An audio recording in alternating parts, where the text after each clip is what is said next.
Hey, how are you? I'm going to read from this book. It's titled Leadership by Northouse. This is Theory Practice, 8th edition.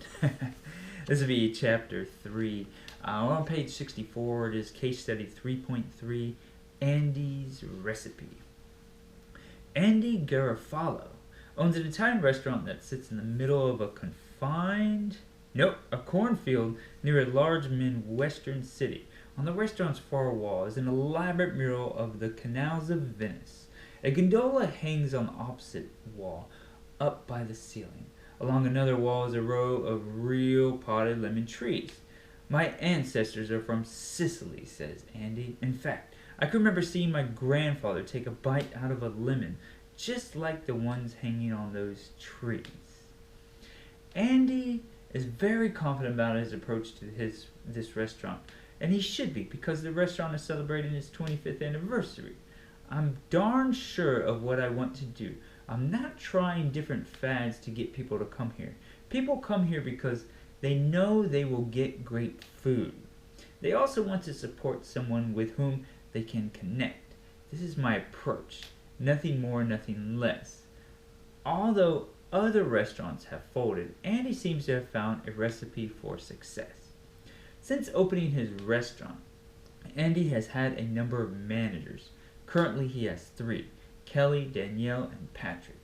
Kelly is a kitchen food prep manager who is known as very honest and dependable. She loves her work and is efficient, good with ordering, and good with preparation.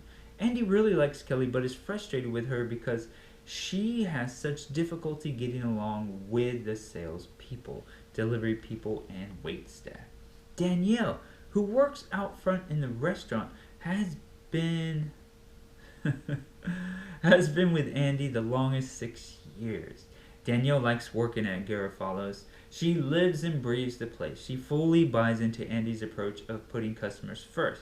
In fact, Andy says she has a knack for knowing what customers need even before they ask. Although she is very hospitable, Andy says she is lousy with numbers. She just doesn't seem to catch on to that side of the business. Patrick, who has been with Andy for 4 years, usually works out front but can work in the kitchen as well. Although Patrick has a strong work ethic and is great with numbers, he is weak on the people side. For some reason, Patrick treats customers as if they are faceless, coming across as very unemotional. In addition, Patrick tends to approach problems with an either-or perspective. This has gotten him into trouble on more than one occasion. Andy wishes that Patrick would learn to lighten up. He's a good manager, but he needs to recognize that some things just aren't that important, says Andy. Andy's approach to his managers is that of a teacher and a coach. He's always trying to help them improve. He sees part of his responsibility as teaching them every aspect of the restaurant business. Andy's stated goal is that he wants his managers to be A players when they leave his business to take on jobs elsewhere. Helping people to become the best they can be is Andy's goal for his restaurant employees. Although Andy works 12 hours a day, he spends little time analyzing the numbers. He does not think about ways to improve his profit margin by cutting corners, raising an item price here, or cutting quality. And he says, it's like this. The other night, I got a call from someone who said they wanted to come in with a group and wondered if they could bring along a cake. I said yes, with one stipulation. I get a piece. Well, the people came and spent a lot of money. Then they told me that they had actually wanted to go to another restaurant, but the other place would not allow them to bring in their own cake. And he believes very strongly in his approach. You get business by being what you should be. Compared with other restaurants, his restaurant is doing quite well. Although many places are happy to net 5 to 7% profit, Andy's Italian restaurants net 30% profit year in and year out.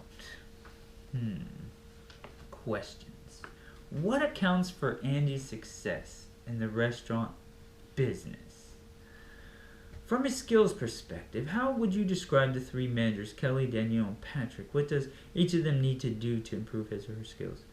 How would you describe Andy's competencies? Does Andy's leadership suggest that one does not need all 3 skills in order to be effective. Very good. All right, that is case study 3.3, page 66, chapter 3. See ya.